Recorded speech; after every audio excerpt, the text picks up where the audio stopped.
ทุปวนกันสิรเฮียนก็สวยตรงข้านี้เสียร่างอันไหนอะฟอร์มูลาอันไหนเวียไม่เชื่ออันติจวนกูรันอตินาลูนี่ได้ทรีนะไม่เชื่อโนสิจวรอันนี้ขจวน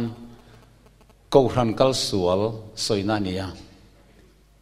ตินนุลเทียงลิมไม่เชื่อเทียงลิมอันนี้จวนกูรันดิกปะเทียนกูรันสวยนานี่ยตุยตั้มตักเตตุยปุยหันตีเตค่ะมีปุยเตนำเตตรงเตตีนานะมังได้ยะตินเลยลเตอันตีคาน political leaders อังจีโฮสวยนานอามังะตินจุรุยอันตีค่ะดรังค่ะบุมาอมเตสวยนานอามังะวายน์หันตีค่ะซิรตีร์นาดิกโลตีนานอามังะนี่อะตัวเทียงบริเนงฮีกันดะไม่มาปะเทียนถุยลงไงทางเล่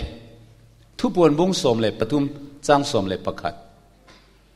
ตินสกอลดังเล่เหลาชั่วกับหัวเบรามโนกียงกีปะเนียเนียดราก้อนตรงอินตรงอ่ะสกอลมัสโจกทุนอินซงค่ะอามิดมัวอามังอ่ะเล่ชุงอ่ะจุงอ่ะอมซงเตจูสกอลมัสโจกที่ปุยขบเฮียลตุระเลียมดำเล่จุจีใบอบุกตีรบกะ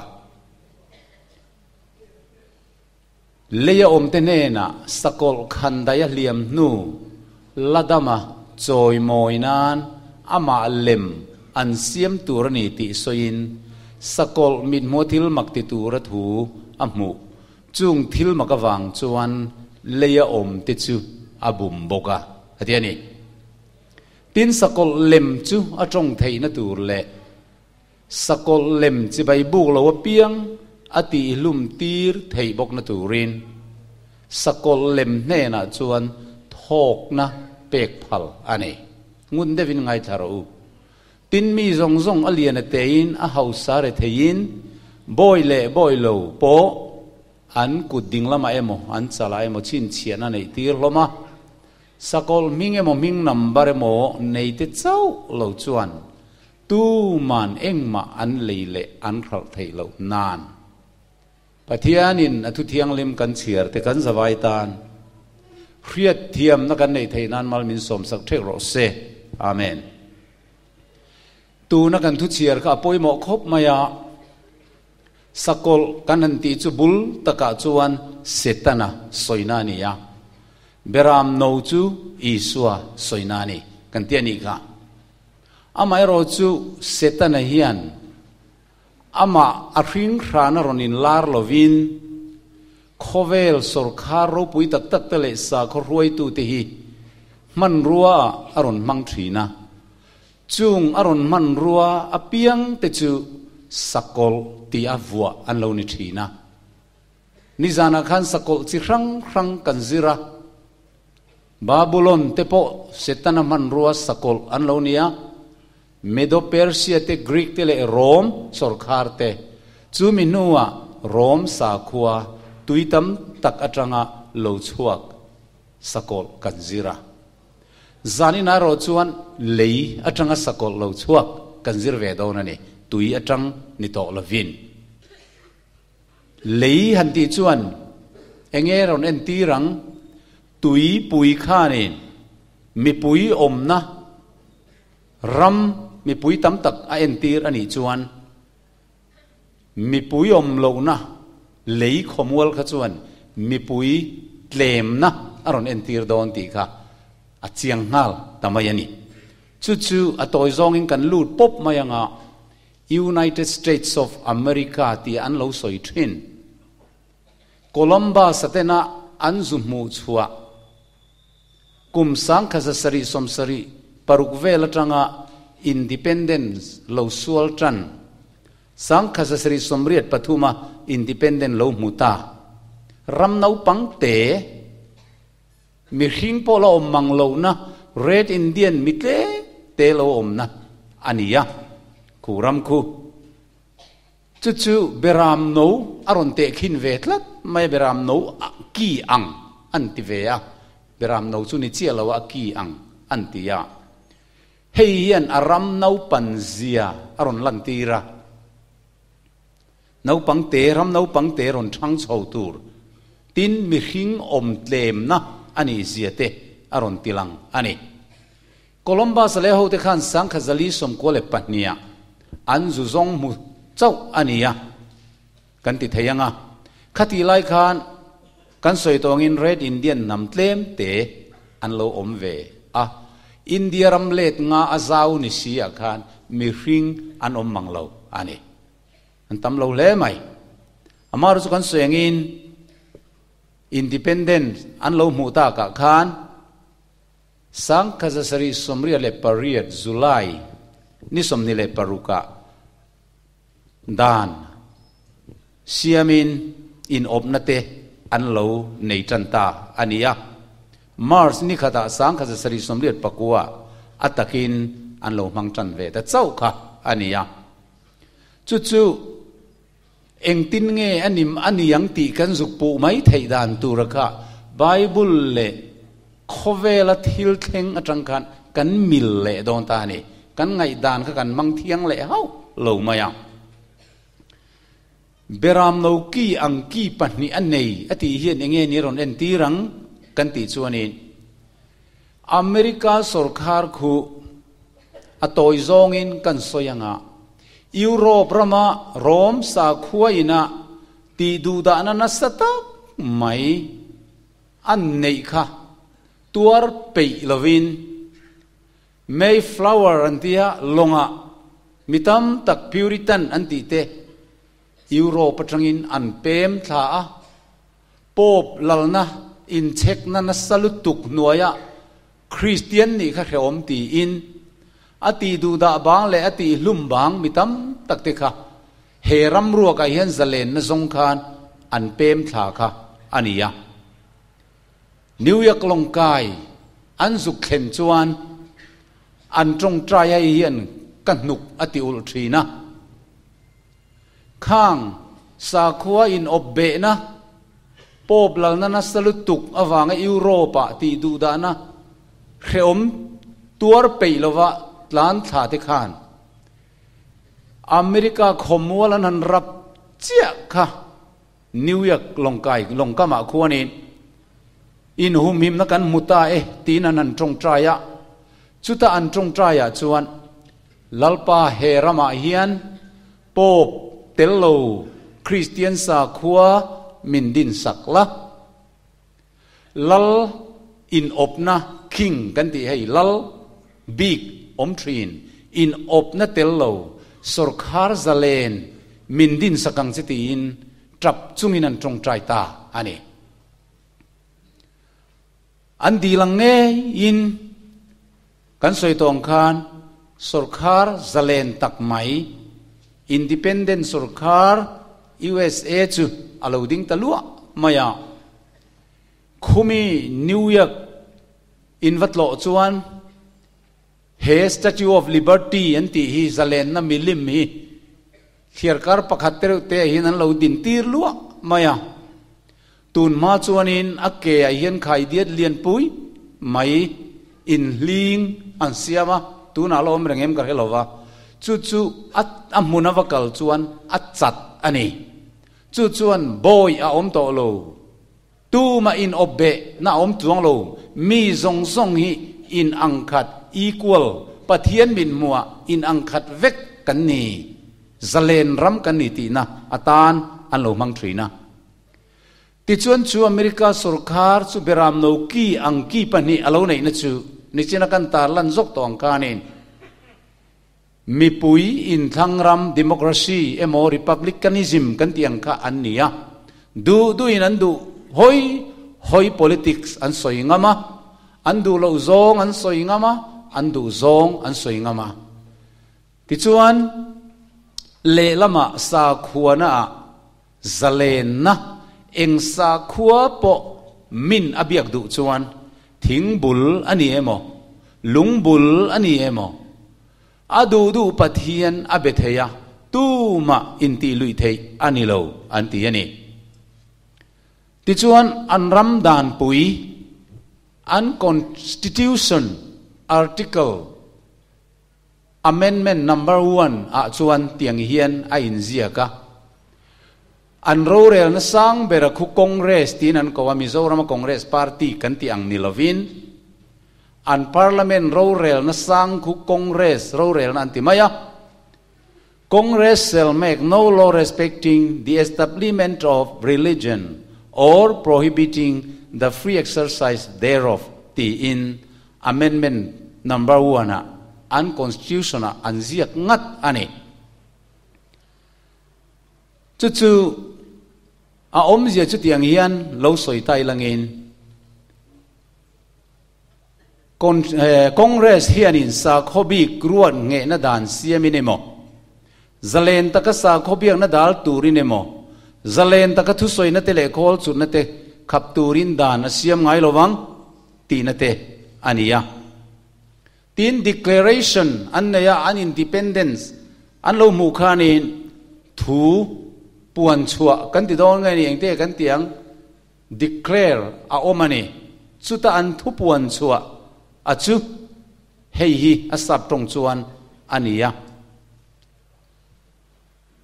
we hold these truths to be self-evident that all men are created equal, that they are endowed by their Creator with certain unalienable rights, that among these are life, liberty, and the pursuit of happiness. Ti ania. Amizo tronga a omzia hitiang hian lo soidon ta ila. Siam tu anni na tu renga arua siam tu in anni na tu renga alo ruat sa heng nun na chungchang thua te zalen na thua te le nun lim na zon konga te hian mi ring te hi in tluklang ve ka siam kan ni ti thudik khil fi ngai lo khopa ma le ma in khil fi sa kan tiang chu chiang sa ani ti kan pom tlate ti na ang ania chu tiang khopa dan tha siam sarkar chu ania chu churam nau pangte ni ma selangin pathian an ringa in God we trust ti kha an thu pui ania an poisano ta po an ziak ngata tin pathian dan thu som pe ki an ro rel na in nga na ta nan mang tlata chu tianga nga pathian retak chunga an kal zela wangin an rampo chu zelenin alo thang duang em maya chu sa kho zalen na le politics lama zalen na chini an nei tlata wang chuan Europe ramatang te le mun ranga tang te in chu ram nuama chuan an pem rui tamai ani ti chuan rei lo te a alo ro pui ta em mai tu na phei chuan in tun lai trong in super power an ti hiala ram ro pui ber anga sarkar lian angai alo ni ta hial ani ma sela bible dong ai reng lo chuan chu beram no ang mayaki nei nun nem zai dam ram nau pangte zalen na chini nei chu aron trong chu huna dragon trong ina trong donani atitlat mai dragon chu tu nge ni kan ria a setana diabola rul pui tar ti in thu puan bung som le pania khan kan muani chu dragon chuan setana chuan hun liam to khan eng tin nge na alo tho ti khani zana khan kan zira Babylon sarkar mangte in pathian mi te alo ngai sa a Medo Persia sarkar mangte in pathian mi te alo ngai sa thina Greek tele Rome sarkar tele tin chu minua Rome sa khua papal Rome kan ti kha khang mi te mangkan athu oi lo tu te chu ti lum tu ran ni ti hi dragon chuan trong kau che alo nei to thin ani he ram nau pang te ram zalen le ram ruwa ka tanga mi pui lo pung khoma sarkar ro pui tak lo ni ta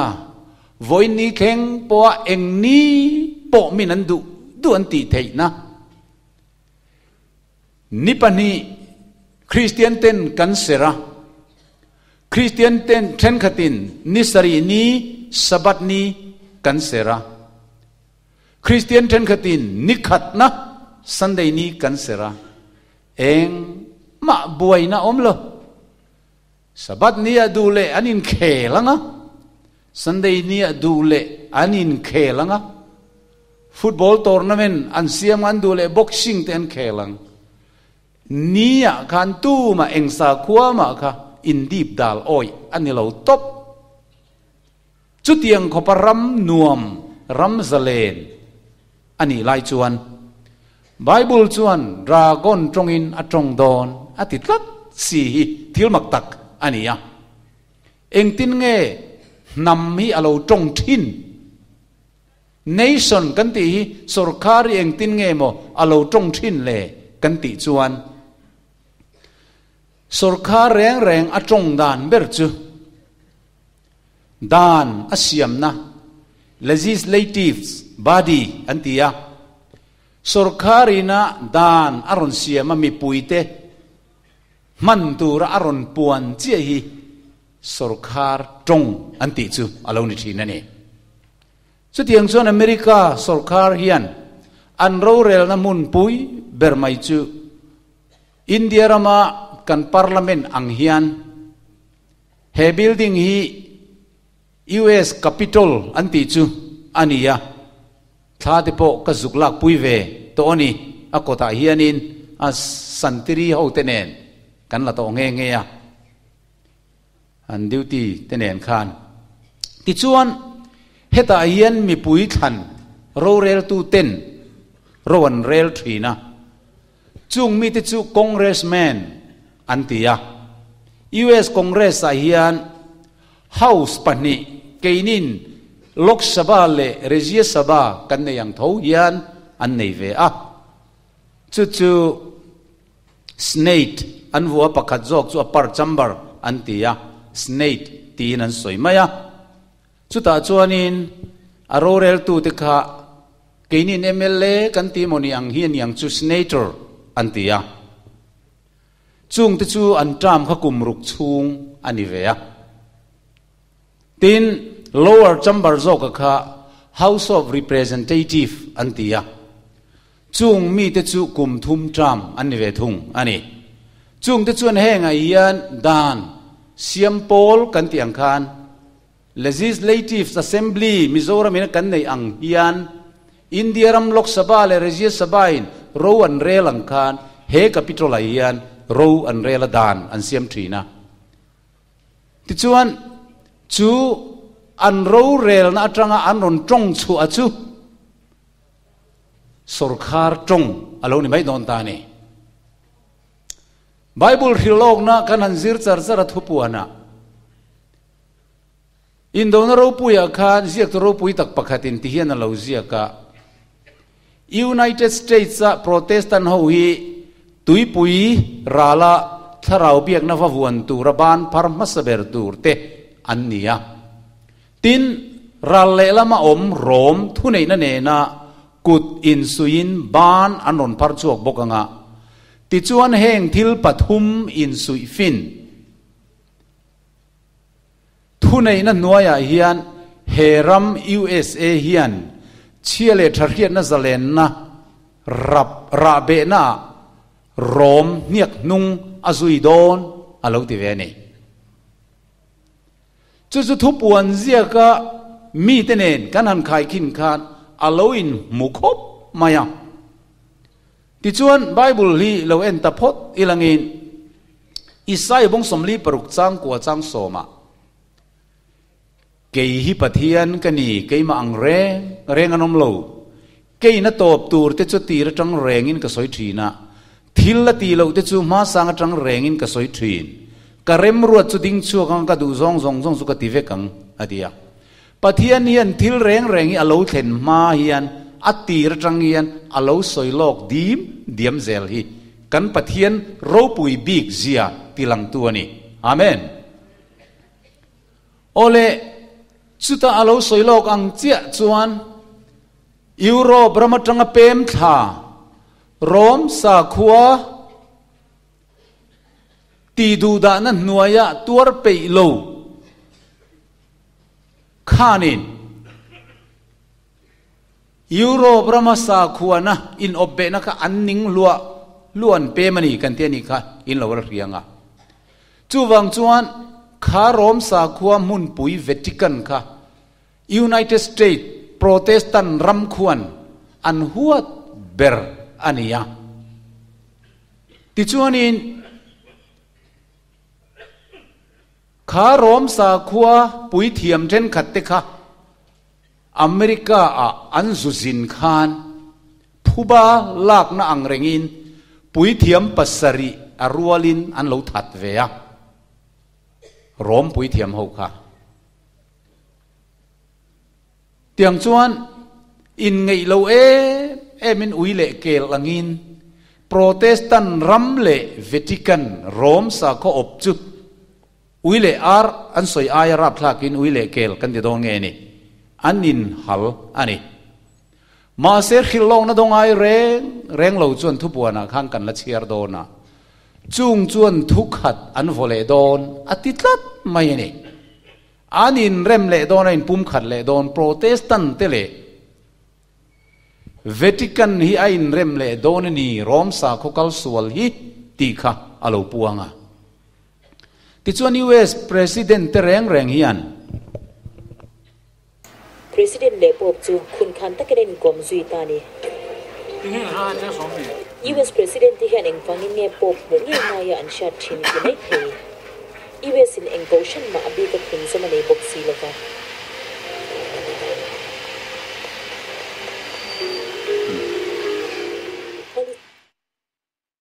John F Kennedy ยะจังคานวิติกันลุงเลนเลนั่นแหละต้นเลจากนะปอบตีลุงโอยจากนะฮีอโลเปียงจันตัวบูสหุนะเตเจนโอบามากันตีอาให้ตูนะเฟรนซิสหุนะจอห์นพอลหุนะคลิงตันหุนะเตปอกขัดเซลกันอันโลอินเทียนทะเลตาอัมบาสดอร์เตอันโลอินตีร์ต้นเลตาเฟกไม่อันนี้ขัดที่ขบอินหัวโปรเตสแตนต์เลโรมสาขัวค่ะแต่ชวนินให้อเมริกาอัมบาสดอร์เวติกันอมขันที่เฮียนอารอนโซยาโทมัสเมลาดีอันติยาอันนี้ชวนิน I believe that the United States as the world's only superpower and the Holy Seeที่จะปอบชุดมุนสวยนะ as the only worldwide moral political sovereignty have significant roles to play in the future. Their action will impact the lives of people in all parts of the globe. Alotia. Hialana. Khovel superpower neitu America lehemi the Holy See pop trut mun. Heng teng te hi mi ringril ru put mangle sarkar su tek thunun tu heng mi te hian khovel hun local zel tura mo phurna poi mo takan neya an paniam malak na thil te hian khovel mi zong te nun phung ngong na sa le don ti karing nge tlat aron ti ta hialani ti chuan beram no angchu dragon tongin aron tong tan ta America ram sarkar thunei tu te zinga le an mi poi mo milar chuan ti hian aron soita sang khazariat somriat pakua khanin Reverend M.A. Gold chuanin natul zual puiti chau lo chu Sunday nia nadang reng Sunday nia nadang reng in thok tur ne lo dan bo chia chuman le rem kan tum kan inop na dana hian ril rulam le sa kholam thu pek thun lu tel kan tumani ti aron puang ta hop mai le a dragon trong tan ta viau mai Dr. H.W.O. Millington anti chuan khom dan weather hi kan thunun thei lo po ani mai thei Columbia district a ero hi chuan Sunday law siam turin Congress kan la thunun ngei don anon ti vele tat mai ti chuan me ni somni le pakwa sangkha sakwa somruk pakhata an house pani te ro rel na thutluk na su Supreme Court chuan an nem ngeta a state Pathum Maryland Massachusetts le Pennsylvania te Sunday law Sunday dan an puang ve tamak maya an constitution article amendment number 1 ka anon kal tamak mai ni sa khotlem jok minority tena an niser chol ni sari ni chu ser to lova nikhat na Sunday ni chu mi zong in ser turin dan an pastor rup maya chu a dragon trong aron trong dan chu alo ni chanta ani ta chuanin nisari ni ser ho khan boi tanak naka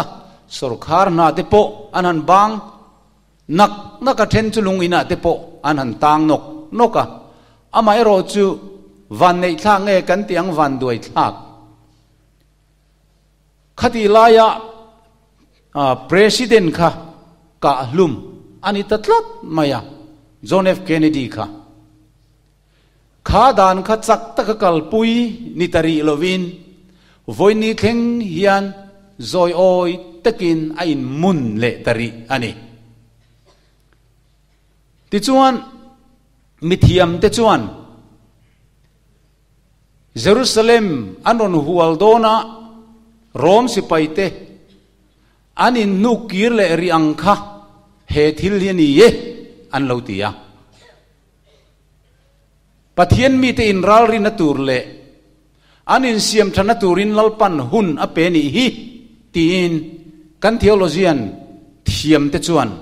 an ngai ani tin kan Bible chang chira khan he leitanga sakol dang lo chuak hian sakol lem adin don ti ania he sakol lem chi bai buk du lo reng chu an ti lum thei na turin he sakol lem ne na hian thok na pek phal ti chu power thu nei na chel tir ti ania sakol lem kheturin sakol takha kan khiat masakha angai kan ti ni kha ole America rama khuani Christian Protestant tangrual te khu tuna khuan an chak em maya sarkar hi thunun thei thuai tura anin ngaya ti hian aron chua ta Liberty May June sang kha ko somre pek lina kan if Christians unite we can do anything we can pass any law or any amendment and that's exactly what we intend to do aron tita a om zia chu mi zo tong chuanin he America rama Christian zong te hi kan in pum khat tlat chuan kan in zom khom tlat chuan eng dan po kan pass theyanga eng po kan ti lo tling theyang chu kan tum po ani reng alom ti in huai sen takin aron chuata ani rom lui khalo thir tai la straight thu nei na le sa kho thu nei na a in kop chia vele khan sa kho thu nei na in state sarkar thu nei na an control chia atang khan rom sa kho kha sakola alo tang tatlat mai ni ti kan muwa ti du da na te po aron lek thei ta a sipai chak na te po ko khan khan thu nei na in aron lek tatlat mai ani ti ni zana kan chiang takin kan muwa America rama khuan Christian cultural Protestant zikluak lo Protestant nisima se an protest chanber pop lama kile ho zong zong achol ni siam chop te ser puile tu zong zong te kha anin lom kho manga chu chuan thi pui kho bi la liam dam le tu na pop na tho hi choi moi turin in rem turin pum khat pui turin anon thok don ta tinan lo in ta ni chu hei dik zialo en chho zelila the Lord's Day Alliance and Catholic Society ho te thu chu hi han en phot tai langin กันนำหิมนตูรนีจวนอเมริกาสันเดย์ตินุงตูรินรำชูงมิรินอมเตจันปุยนามะโมอันนี้สันเดย์โลฮีเชียมาติลุยนามันตูรอันนี้ติถูอารอนชัวเวตชักไม่เลยติจวน Spirit of Elijah โทนี่พาร์เมอร์โปรเตสแตนต์รวยตูทุริลตูเราปุยตักไม่เฮียน on John the Baptist to turn the hearts of the sons to the fathers อเมริการามาทุริลตูปักขัดอันนี้โปรเตสแตนต์จวนโรมันคาทอลิกเตเลโปรเตสแตนต์อินเรมโตโลฮีการอินเรมเลตูรนีติคัมเปญนัสตักินเนียตูนปอบเฟรนซิสเนนะอินเทียนทราเอ็มไม่อันเนียมาลกิยาเจียคารอนจังขันตาโปรเตสแตนต์รวยตุรังอินคอมปุยเลียนะลลปานิเราปุยตักเลรับทักตักเราเห็นมาอินโซลในเอลิซาคารอนติรดอนเจ้าตีคารอนจังขันะจุมีจวนเงรอนเตียงกันตีจวนป้าเตถินลุงฟาเตลมาฟาเตถินลุงป้าเตลมาจูสปิริตจูทาราวจู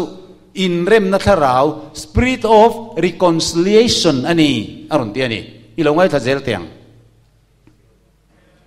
and to turn the hearts of the fathers to the sons to prepare the way for the Lord and we know that prophecy always has a double fulfillment and we know that Elijah will come before the second coming as well and I've understood that the spirit of Elijah is the spirit of reconciliation to return hearts to each other. This is very important. We know that the first 1,000 years there was one church, it was called the Catholic Church, and the word Catholic means universal, it doesn't mean Roman. Catholic means, if you're born again, raise your hand if you're born again. You're a Catholic. อารอนคัมเปญเทียมไม่โปรเตสแตนต์รวยตูสิงรัวค่ะสังรัวสังเตลสิงเตลค่ะอันโลกัลโคมาขัดทวนสอยคานเอลิซานาเบร์ค่ะป้าเตถินลุงฟาเตลมาหอยกีรตีระฟาเตถินลุงป้าเตลมาหอยกีรตีระอินเรมนัทุจักขานียอติยาป้าอติจูคาทอลิกโกรันอันนี้ฟาเตอติจูโปรเตสแตนต์โฮขานียกุมสังขัดมาละมาได้ขานกูรันจุปขัดเจ้าอมาจุมุนเนี่ยอินเทนักขดสักกูรันเล่ขดทั้งกูรันออร์โธดอกเล่คาทอลิกเตียงขานอันนัวมาร์ตินลูเทอรันอารอนโปรเตสเล่ค่ะอันนี้ไม่ยาตีถูกค่ะอารอนสวยตัวนั้นเอียนคาทอลิกตีโรมันตีน่ะอันนี้ละวะอินเปลี่ยนทาร์พดจวนอินบ้านหันพาร์เตอุอันตียาเพียงทาร์ซงอินบ้านพารุอันตีเวลันพาร์คานเพียงทาร์ซงค่ะคาทอลิกอินนิเวกอันติตานนุยตะดูรนี่อินไงทัศเจลเตียง Challenge for you. So the protest has been over for 15 years. กุมสมปังอาเซโปรเตสตันต์เอาตัวโลเว I challenge my Protestant pastor friends. If there is no more protest, how can there be a Protestant church? อาจารย์จุกุมสังฆสกัวสมกัวได้โตขันลูเทเรียนเชิร์ชกูรันเตเลอันโปรเตสเบอร์โรมันคาทอลิกติกาอินเรมนัทุทุงอันเราไซน์เลตอนนัวโปรเตส has been over for 15 years โปรเตสตันติกากุมสมเลปังอาเซจูอัลลูโซตเดอร์มายาเอ็งว่าไงกับโปรเตสตันพาสตอร์ปุยเตอูตูนเทงินโปรเตสตันกันเล่นตีเทียงกัจเลนเซอูอรอนติตานิจูโปรเตสตันกัลคอมโฮกาอินไงทัศเจลเตียง This brought an end to the protest of Luther. ตัวนั้นยังลูเทอร์โปรเตสต์เราตบตา Luther's protest is over. ลูเทอร์โปรเตสต์ตบตัวอินทูนิตา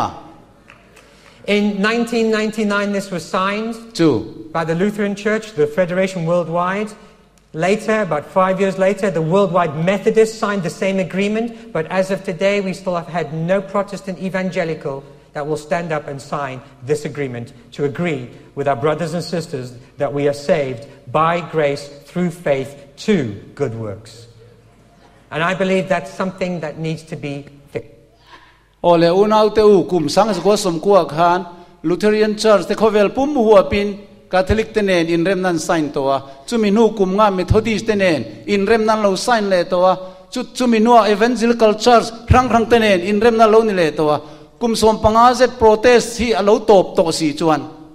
rin na wang chaw khongai na chan dam ti hi kan lo pom tlang ta ni lo mi ti in an campaign ta ani ngai thazelila we now preach you are saved by grace through faith alone. Tuna chuan rin na wang chawa khongai chan dam kan ni ti hi kan puang ta chaw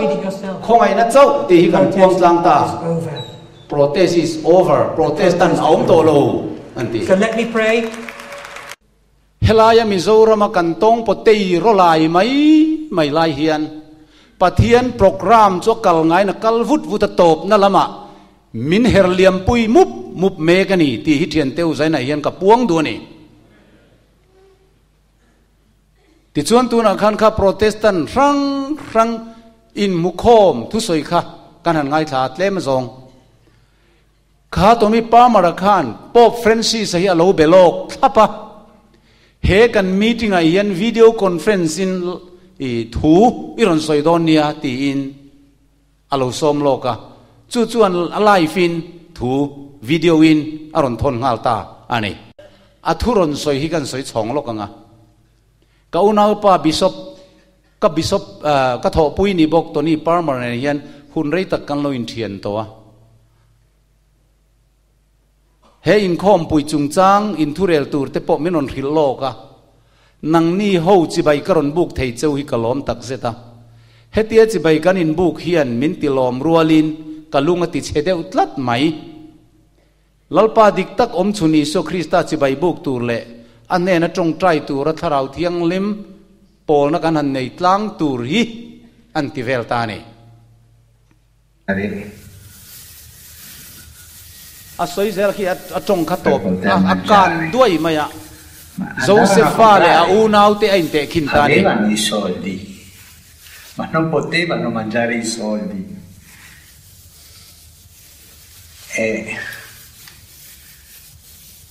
ai kuptara ma khan ei tur le tur a Josepha unau ten local khanin poisa chuan nei del pasto so le na tur ma se poisa aya poimo zok an unau pa an du lo kha an zum mu chua ka ti khan ron tran ta ni ama kha Josepha aron in te khin ta a protestant ten min du lo min tlan chua san to a ma se tu na hetiang anga kalam in lo hoi le hi kaloma kalunga chia a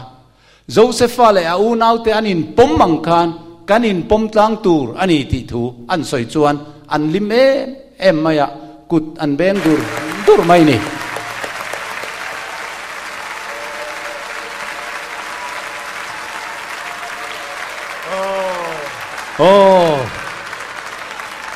avan lo mo me glory ro pui ro se come on the man asked us to pray for him. Protestant housinga charismatic leader anti mai Kenneth Copeland kha aron ding chuak masabera van ro pui tak em hallelujah ro pui ro se ti in aron au chuaka chuanin Protestant zong ayo in pop kha chang let ve don ani video in glory ro pui ro se anti ya Thank you, Father. Thank you. Kan pa kan lo me ti mol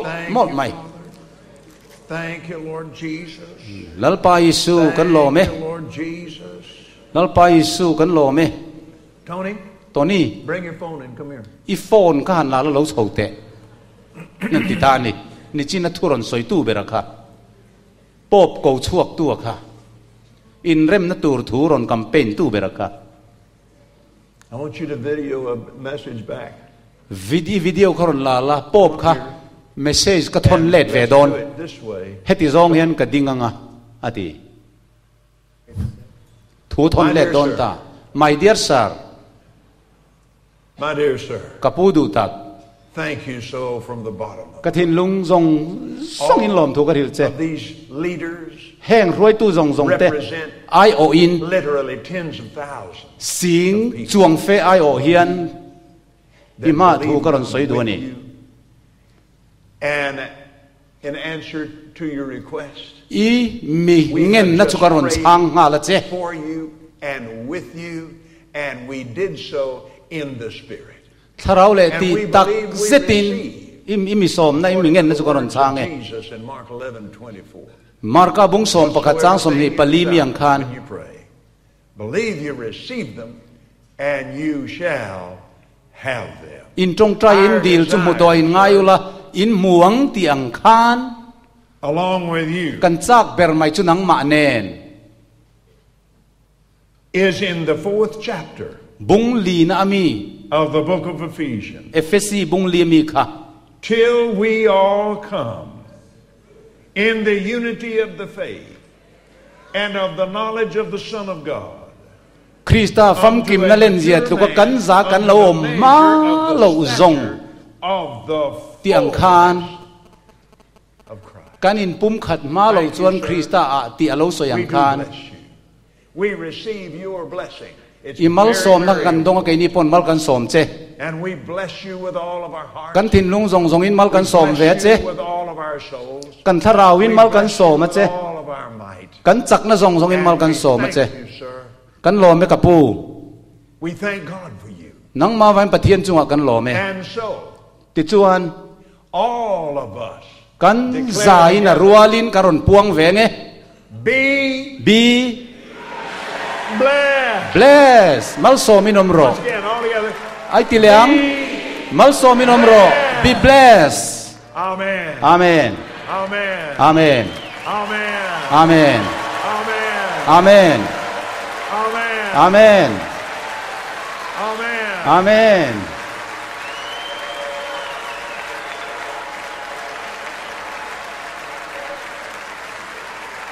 ขอเวลทิลละเทงไงเราจูคริลโลกนิสรนเทงตะเซลไม่ฮาเลลูยากันปะเทียนถูจวนแห้งเตียนไลน์ปุ่มขัดเล่โดนนี่เราติดตัดใหม่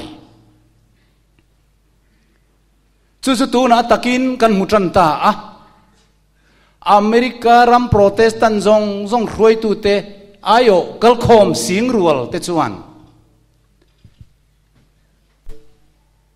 คริสเตียนเตฮีกันอินปุ่มขัดตูรนียะตูนมาอินปอบกันดูลวะกันตันชัวสันโตมาเสตูน่ะฮิจวนข้างจงนุนลุยค่ะเทงิลิละอินเรมังอุตีอินEvangelical Church เต Methodist เต Lutheran Church เต Charismatic เขาจงเตปอตักสัจเจตนั่นในจีแรงเตเนนลุงรัวลินปอบสมนะจุอันช้างกลางตาที่ชวนตัวน่ะยันปอบเฟรนซิสชวนคอเวลคริสเตียนจงเตจุงทุนเองนะอารมณ์ในเลดอนตาอันนี้จูมาเสกตาขันเทลเวดูเขาโลมิเลมเตอันอมโดนะจูตักไม่จูโคเวลตันมิดมีมอังอินันหัวทลาโดนะวันตังมีปุยรัวเร็มเวดูโลมีโกยมีอมเฮร์ตีอินจุงมีเตจูตีลุ่มเทนตูริน power Protestantism คอมเทียนทุนเองนะอันนั้นในเลดอนอันนี้จูตักไม่จูสักกอลเลมอันนี้เวนตูร์จุนิตาคริสเตียนอินซอมคอมเตขานอันคริสเตียนปุยอันอินซอมคอมนะเทลเวดูตลัดโลอันนิเซอร์อังเซอร์เวดูตลัดโลอันเออังเอเวดูตลัดโลดานิเอลเตมอร์เดกายเตอังมิดมีมอังไม่อันไงมิดเลมเตอันอมดอนตลัดไม่ยันนี่จุงมีเตจวนวันตลังโคเวลมีริงมีปุยทูซอมไอจวนกันปะเทียนรงกันโบลกัลริครอสมินตันตูถูกะกันซอมโจกโดนอันติโดนนี่อาเมน he America rama Protestant in zom khom te ne nge nian tumber tu na hian kan ti chuan mi zong zongin Christian zong America rama zong te Christian lo te poin economica ma kan son the ne tur le ramle nam kan in pum khat ka in mangai thei nan ni pakhat chau kan ser tur ani chu Sunday ni ani ti hi an thu pui ani taringot mai ne chu dragon trong aron trong chau dan tur chu tu bo Sunday ser du lo piang chu sorkar za lo le ko khan Christian Paul tang rual za lo an ne wangin an thil leile an khal po khap sak tur an ni dona tin ti lum thei an ni bokang ti chu an thuro lum tur alo ni tamai ni thu buan bung som pasari chang som pathum som palia chuan chung chuan thukhat vua in an thil ti theina le thu nei na chu sakol an pe ang chung chuan beram no chuan dowanga tin beram no chu ho tu le lalte lalani wangin an ni chut ne ang tin an ne na oma ko te thana teri no mate chuan an ne bokang chung ho chuan thukhat an vole don ti hi pathian zol nein alo soilo ka alo theng mek ani thupuan bung som pasari chang som pasari zandang kan zir tur ma ni se kan chiar khal lok anga pathian thu te chu thlen ma lo chuan du zong an ti na tur le thukhat an lo wuang na tur le an ram chu sakol hne na an pek na turin pathianin an thin lunga atir si a chiang em thu tak oi lo fel lo na lom zok ten thiam lo an chan vek thei nan pathianin sual na tho an ne na athen ti rang tia tir ko pola soi kha ta hian aron in chung lu don ta ani chu ti chuan America rama khuan Protestant tangrual in zom khom te khan rom sa khua hliam dam le pop thu nei na nei to lo kum za le som tum le pakhat zet thu nei na nei to lo hliam dam le hi kan thop le turani kan ruai tua kan mang le turani ti in sakol hliam dam le chumi zong chi bai buk tir tumin Sunday ser lui tir na dan aron siam don ani chu UID lam alo ni ozong lo mai worship na lam alo ni zo pathian chu la ola choi moi ro worship ro van te leite tui fin ria tui na te siam tu chu chi bai buk ro worship ro ti kha setanan ahuat em awangin siam tu chi bai buk na ni sari ni hi ti bowa athil siam chi bai buk ti ra ni khat ni Sunday ser tura khovel hi ti kha atum dona chuti lai tak mai chan America rama Sunday law an lo chua vele chuanin international Sunday law in azui don ani chu tak chula li suan khovel top dona bu lem chula khom masazet ula hal turin tel ro bu ero chuka buina senglu ro kala ti don ati akhania he bu seng kan ti man zana kan soi mi thiang lim lor kan ti khania lali su Krista local ni til theng tur ani aseng tu tur chu van tir ko anni chu bu takte min seng khom ma chuan bu lem ain tel khom masadon ti pathian thu chua kani amen chu takin tu na hian alo lang tan ta Mizoram chanchin bular takte zinga pakhatin man na chua to kha in chiarlok teng ko ran rang in pum khat nan Mizoram ko ran council din an rel Mizorama po hei alo che khal ve ta America rama te Europa te Australia muntina Christian te in sui koma an du to lo an protest to nu an kal san to nu pop tinena thok ho le tura tran lak na hi pathian lakathil thati nia in ria in thanem ngai takin parachar te apiang zut rút đòn ani chung mi te chuan thurin pathian thua in rem na nei lovin Paul anga in tel kho min Sunday hi tron na hruya an mang dona doctrine lamani love doctrine chui da tha ang in pum khatang ti in moi takin rang kachak hrui zenin setane hian mi te abum te hi atring mit don ani nima sela tharau lam mit naute apek ate chuan khai hei hi chu setana bum na thang hrui moi takani ti ria in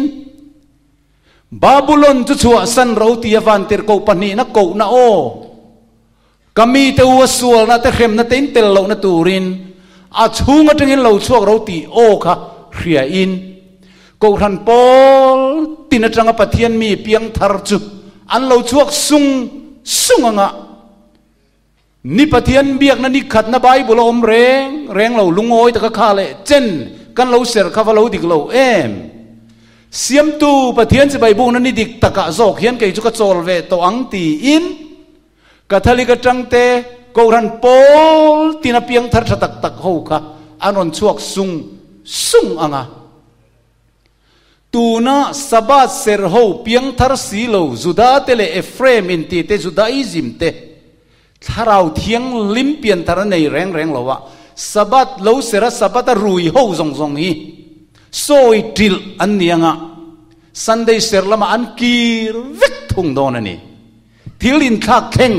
nasatak mai alo theng dona chu shaking an tia soi til na tia vua ania fianarap thak tia soi ani boka sarkar America sarkar thunei na chuan Protestant America ram Protestant te hena thunei na an hlan ta a chuan an du to lo Roman Catholic Pope lam hoile turin athu pek le engkim te Sunday ni te ser le vek turin a worship tir don ta a ma se khata chia mai khan khovel hi in nial na lian pui mai alo chuak dona Krista le setana in beina vorto tu zokinge worship tlak pathian Isu Krista nge Lucifer ti kha aron lang chau war dona chu lim tharong bol na khan Zekel ramin lalpan atakin alo tar lang towa tutlung lui huna Babylona khan rangkachak milim Duraphai zola Nebuchadnezzar adin tira tu po chi bai buk lo le worship lo piang ti hlum tur anin nom no ka siam tu ro tuina mei pui hal tur ti in dana siam chopa chu dan siam chop chu rampuma puan ani chuan chu lal ber thu pek le sarkar thu pek hlau zong song chuan he milim hi chi bai bukin an kun ta thup mai ani ma se khati lai khan pathian mirin Daniela thian te Sadarak Mesak Abednego te an tin lunga pathianin adan azia sakate chuanin kan pathian rong kan bol thin chuan ro tuina mei puya tang point min chan chuak thaya min chan chuak don lo ma se olalber imilim mi chi bai kan buk don lo ti in an nial tlot maya lalber thin rim chuan mei puya apai ta a thi po an ngam thak ani milem biak ai chuan milem bia a van tlang khovel lungrual puya milem bia a dam ai chuan pathian chau chi bai bu ka milem ma kun lo wa thi an thangani hallelujah chu kan ma thil lowam tur en tirna alonia ti chuan mei puyan han payama selangin meirim reng an nam lo an mani phuar na hrui zen chau achata an zinga an biak pathian chu alo cheng nga la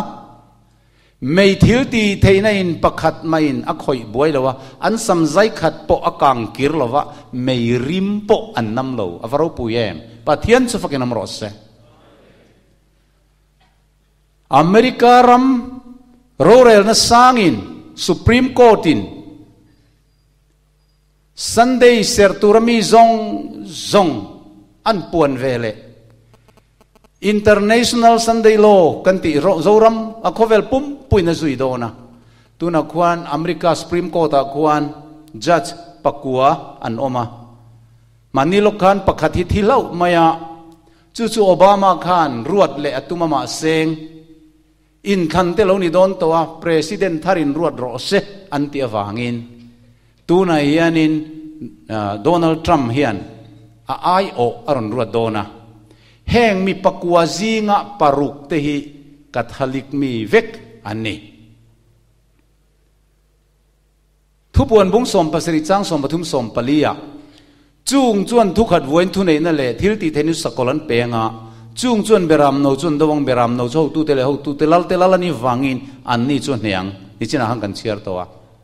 chin chiana panni chu ta chia mai hen ron in thial don ta chu ta chia mai chuan khovel mi pui zong zong in international in ron zui zut mai dona mi zong zong in Sunday servictur chu sa khothil po nivakin an soidon lo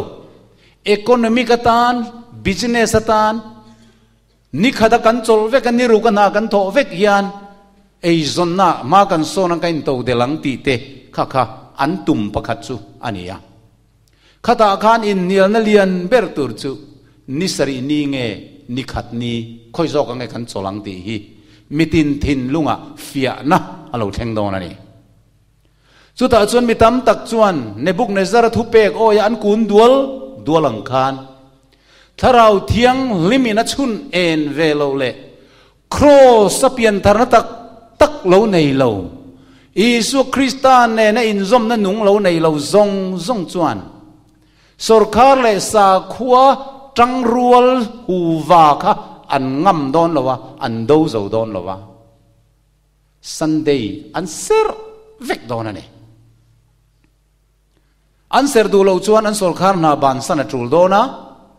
an thil leile an khal te po an khap sak dona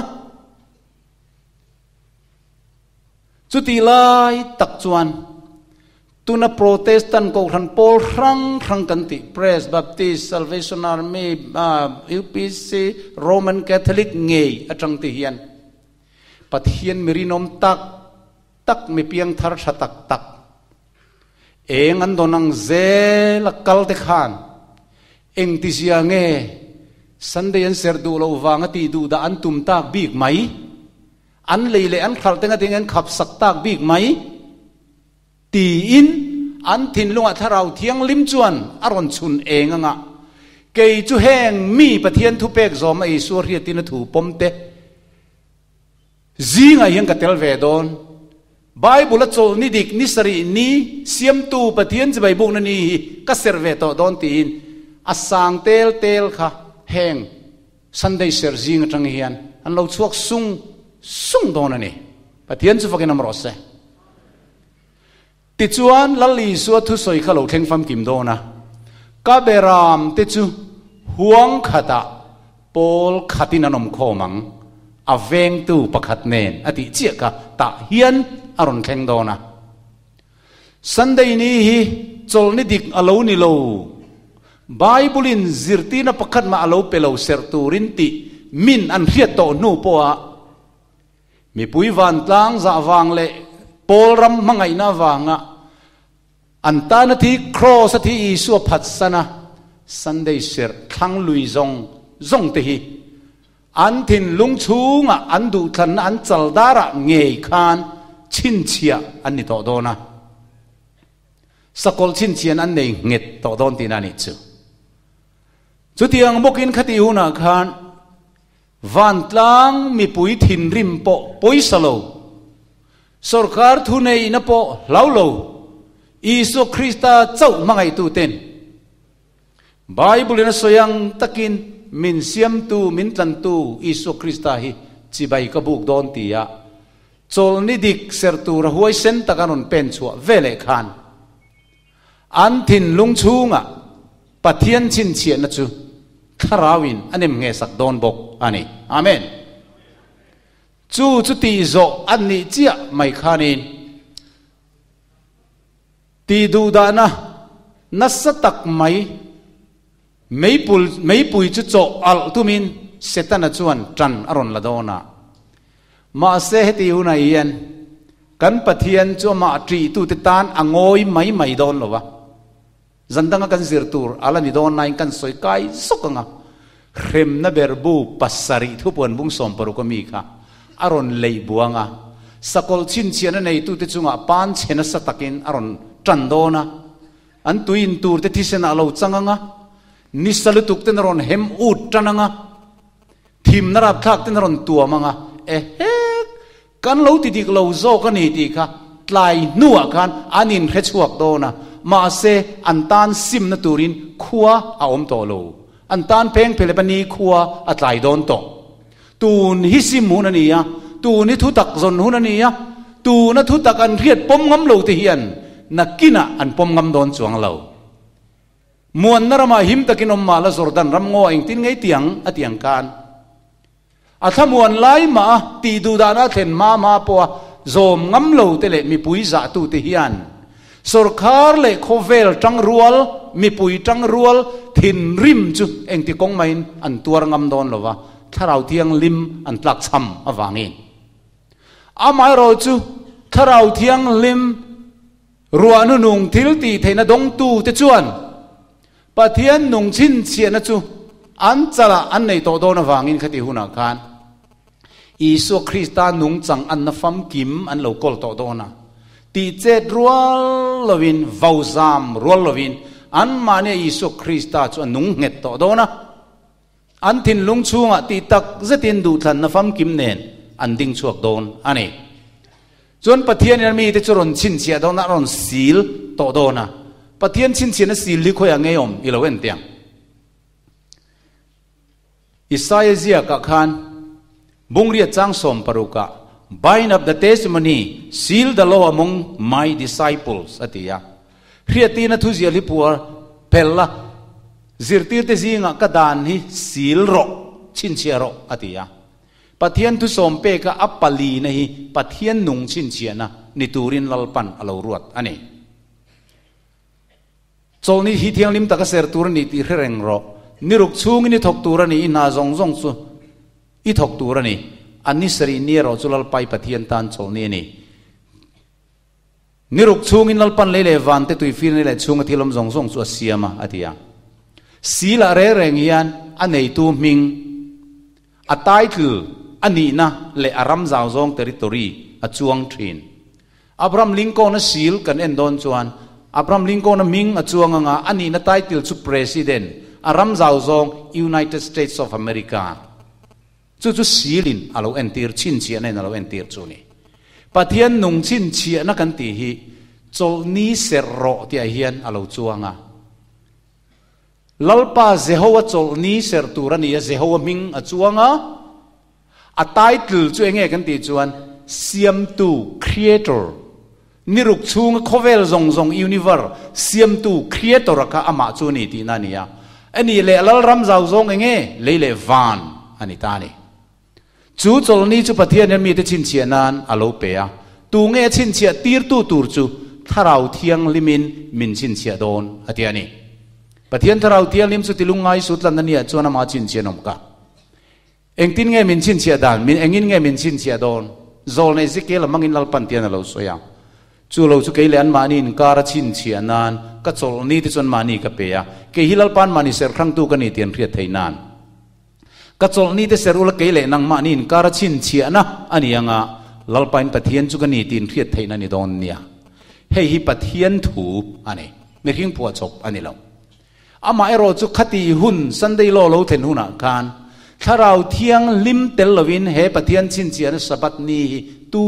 มันอันเสร์งำโดนเราอันเสร์ไทยโดนเราเฮปะเทียนชินเชียนสบัดนี้เสร์ตูร์จวนถ้าเราเทียงลิมชินเชียกันง่ายนี่ที่สุดไบเบิลสวยดานอันนี้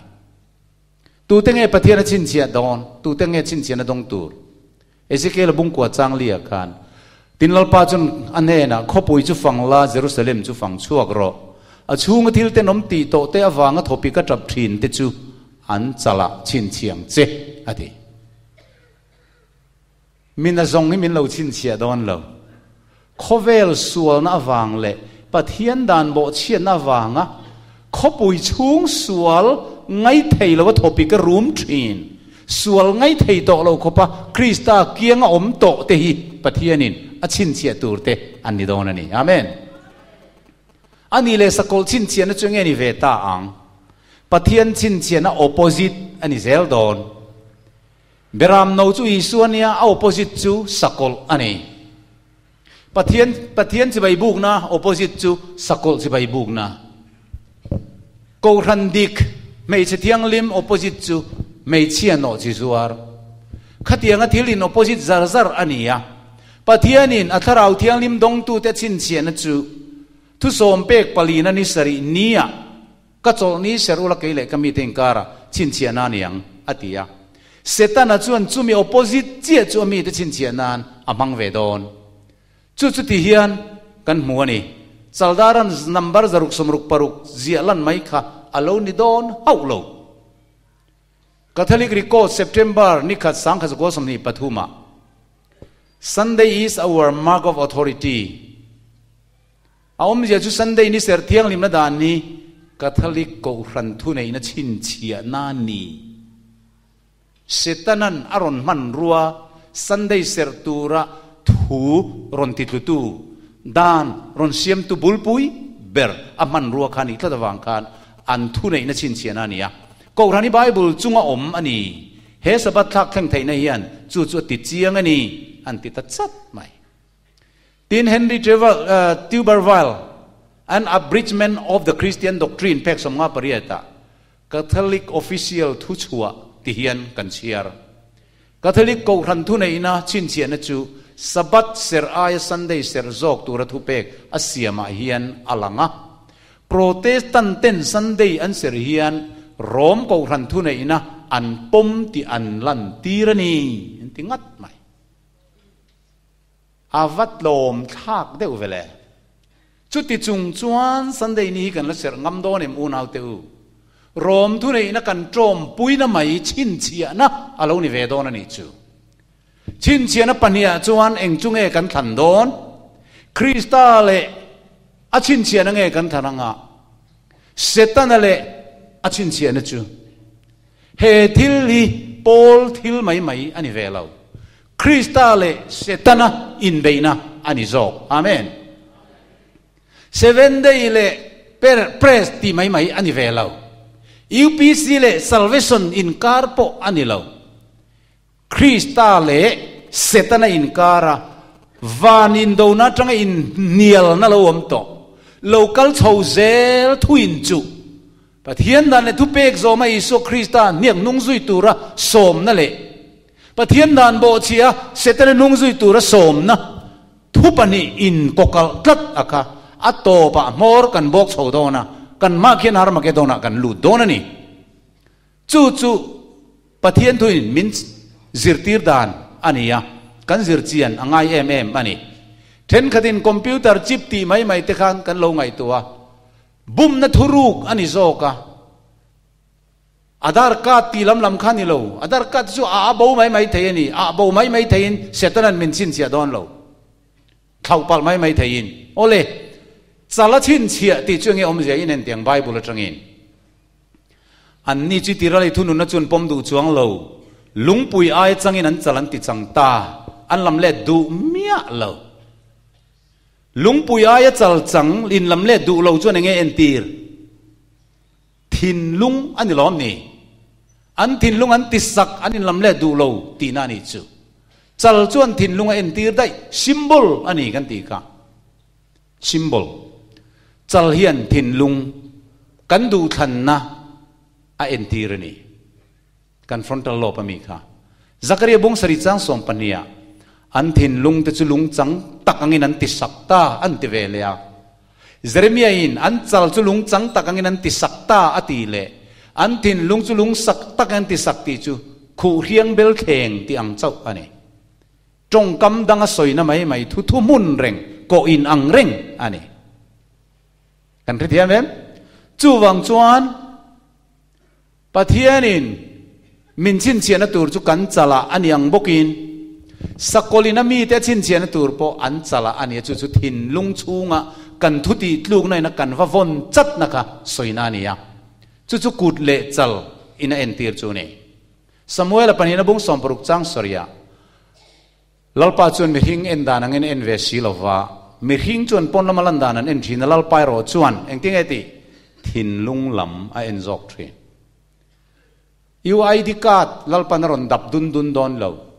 อีทินลุงอ่ะขันปะเทียนถุยสอมเงยสอมเลวที่อัฟเฟียดอนเซเรื่องที่มั้ยจู่นี่จอกจริงๆบุ้งสมภาษาจังสมาเกี่ยลปาหิมิตินอันอมดานังเซลเปตูระริลรูเอ็นชวกตู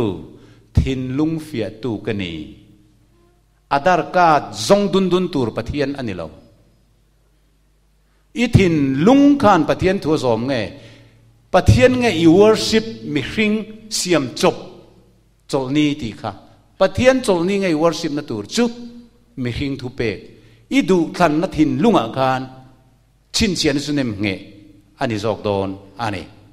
กูตัดชินเชียจึงตีนังเงกูปอซิมบอลทูอันนี้กูที่ทิลติสอยนาตานไบเบิลินอามังทรีนะดูสักนัดเตดูทันนัดเตปออโลโกตีร์เวอันนี้กูดิ้งลำหันตีเตหิจอยมอยนัดดอนนัดเตดูสักนะลานตีนัดเตนี่ปะเทียนถูอายะมิริงถูอิโลทั้งตาคริสต์เลสเตนะอินโดนักลเซล่าอีวอดลุตักจูคริสต์เนน่ะเปลวิน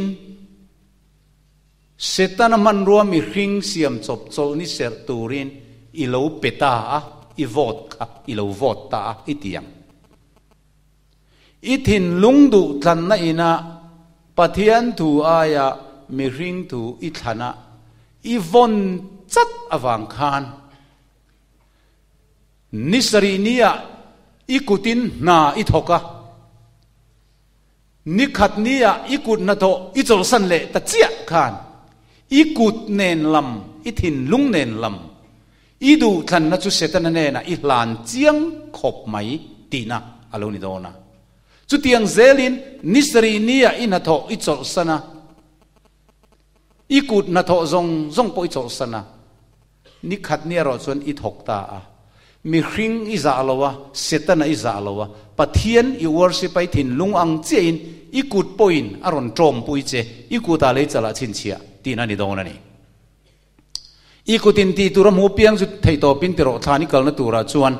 เริ่มรัวตัวรมเรียนน้ำมฟินน้ำอมซีโลเฮมีเทวเฮียนันกาอินมินโจยโมยาอันถิ่นลุงจวนมินหลัดเสียเองพวกนี้เส้นอินซิร์ตีน่ามิหิงทุเปกอันอินซิร์ตีระวางินอันมีเบียกทรินฮีอัทอนเฟกันีตีฮีอีส่วนอาลาสอยดอนโคเวลโตปะกันทุรินินงะนแรงฮิเทียนเตอู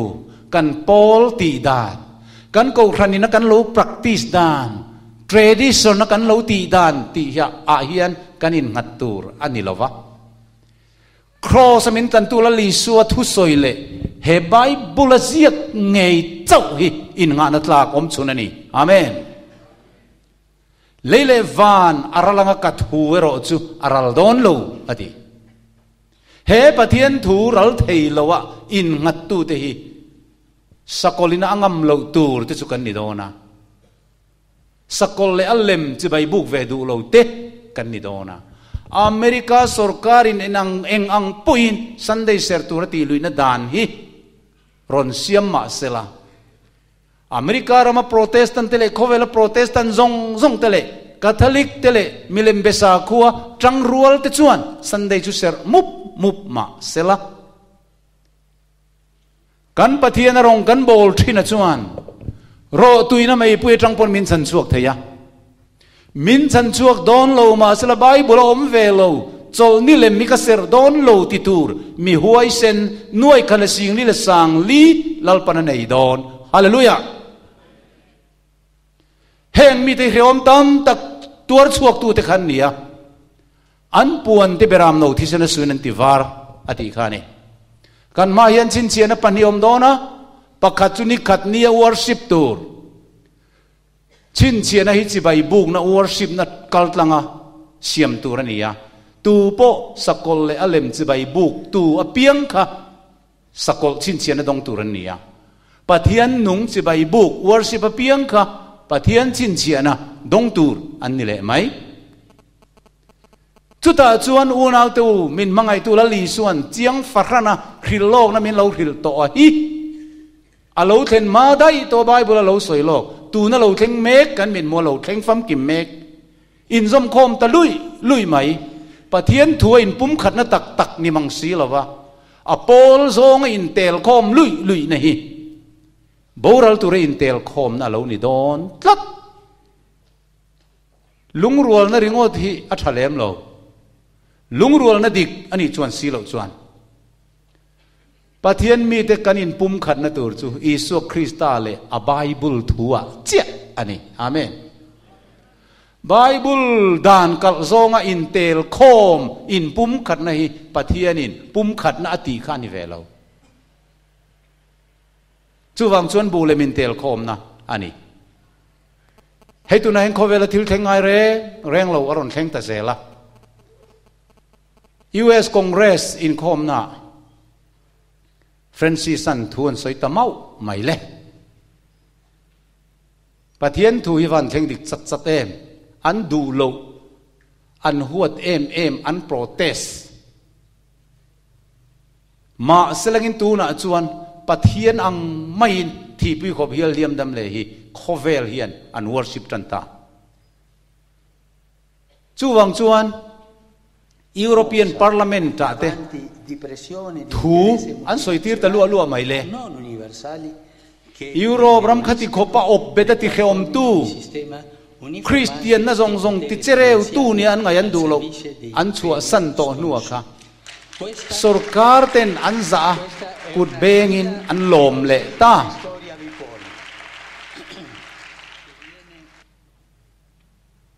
จูวังอินU.S. Capitol ละเมื่อเขาเวลาที่ละทั้งไงเราว่าวยขัดนานมันนี่ลกคานปอบจวนถูอาจุสวยตัดลัดไม่นิจ UNO อ่ะที่ปอบจุดยังเซลินถูอันสวยตีระเขาเวลียนอารมณ์นั้นลมตาอ่ะ The Pope of the Holy See so the Pope of the Holy See Capitol ละอันเรา worshipตานี่จุมาเลย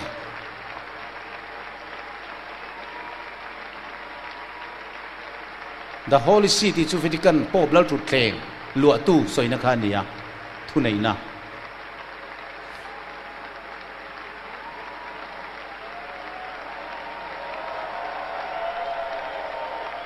ตัวซองกังกัลซุงงะทัวสวยนัวUN ทัวสวยตีร์เลยUNO กันตีเขาเวลา United Nations Organization ที่พอเฮียนเริ่มนั่นเลยมวนนั่นเห็นตัวตันชวนปอบเราจะไปใส่ตัวเราเราอันติดตัดไม่นี่เฮติตักไม่มินอันโชว์เอ็นเละตักอันวอร์ชิปเละตักก็ฮีไบเบิลคิลโลนี่ติดเข่งดิกตัวไม่ขานี่ UN ถูอันนั้นสวยตีระอันโลเมไม่ UNO ชวนกุดเบงอินอันโลมันนี่จุดทุสอยเราเราชั่วกับจุดจอยมวยนั่น special ไซโปลินามาฟักนั่นละอันโลลานะอาร์เจนตินละจอยมวยนั่นสังเบอร์อันโลเป็นอีกที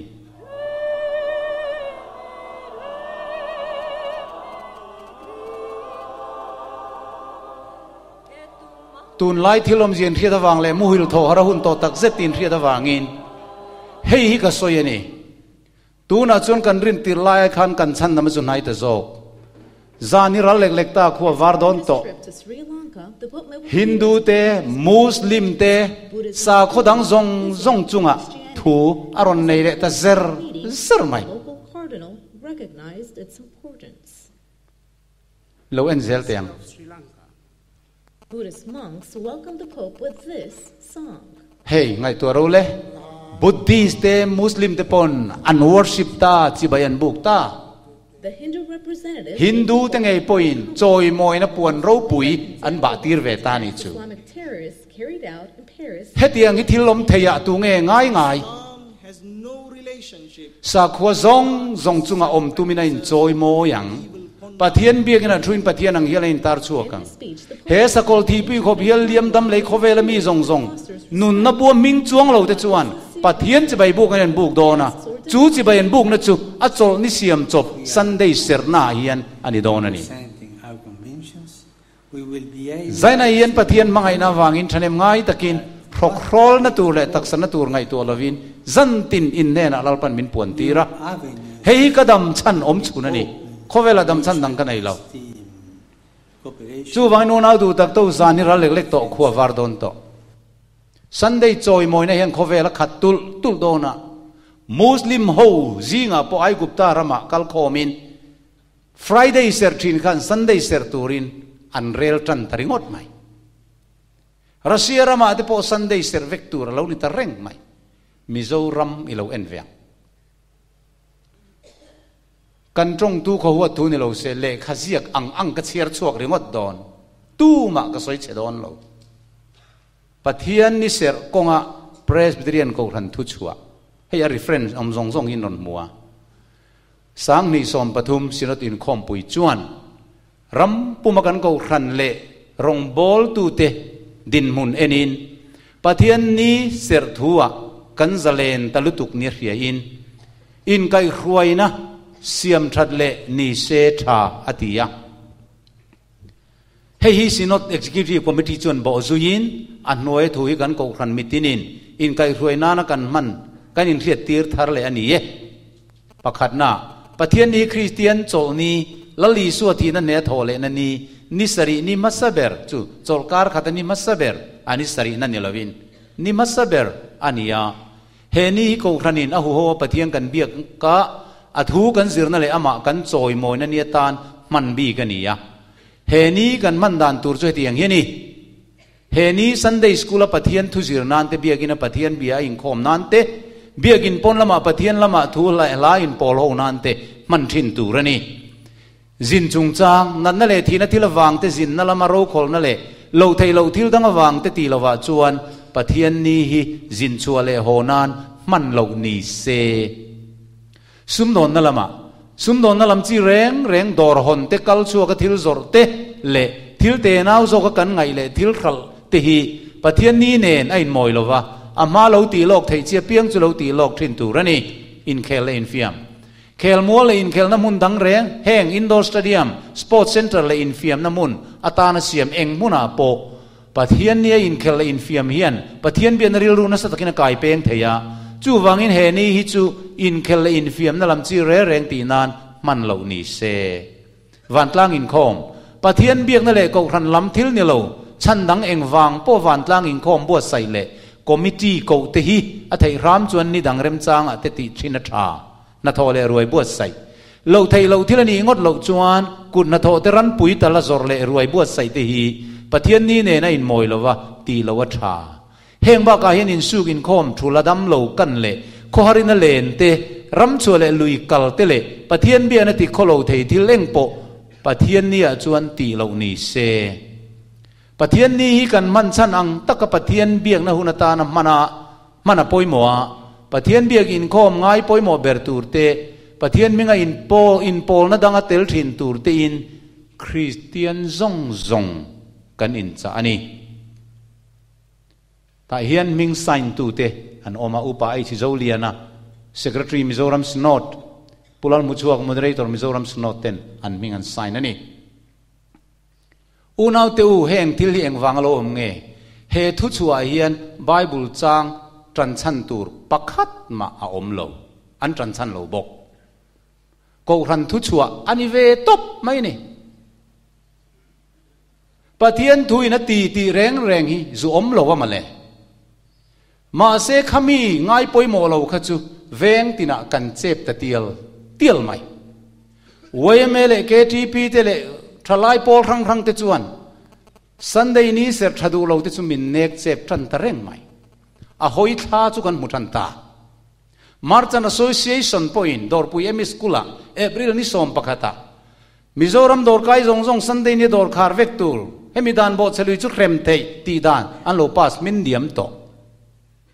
Wai me veng rang rang in Sunday nia in zorle hokar reng to lai in zorpo an khap tran ta a Seventh-day Adventist sabat serpo ni ro se kan veng chungo mani chuan Sunday nia ain zor tur ni lo ti in khau takin khong takin thu an lek ko tran ta a Sunday ni hian thin chiat na aking til ani a lo chuan na khatual tha na tang lo chuak ani awangin Seventh-day Adventist hun rei tak ni to limik thei reng lo te u tu ni pian thar hun ani tong po sabat serti mai om ni kham nan man kha ani lo Isu Krista lal bera nei chunga ama tharau ne na inzoma a sabat ni ama worship hi ani zo kani chu wangin zuda sa khuate na sabat an ser ang mai sabat ser tu te hi chanam tur pakhat ma kanom non lo a Krista zok thei ngila sapata buai ho 7 day den kan lo la tamange he kan crusade hi har tharnan imangang u soitur avatam em khovel sa kho in zom khom pol zom ve du lo te chu ti boral vek tu min beidona ma se kan soyang khan khatilai tak khan wana tangin pathian thinu berbu kha vantir koten indot zatin aron leibodona pathian dan bo chetu zong te chunga kha hripui pasari kha leibuak ani lain pathian nungchin chiana dong zong ten pakhat mainan tuar ve don lowa chu ni ro pui tak chulo theng dona chandam fa ti kan zalen na ni ani ve thung don ani amen anga le lom ka ti em ai hi chu mi huna chun limin kan zayanga dia bolale atir ko ram huai sual te tlom na ni pathian tin urna berbu an torna ni ani ve thung dona Sadarak Mesak Abednego te chan chu na ni kha mei puya pai tum tu te kan lum ni ani ang khan min ti du da tu ten min ti boral vek an tum lai takin Isu Krista na mithiang lim te chu min ngai tha don lowa sakai bak nei pu ka Daniel ngai sak tu khan he mi huna ian amiri nomte miron chan him don ani amen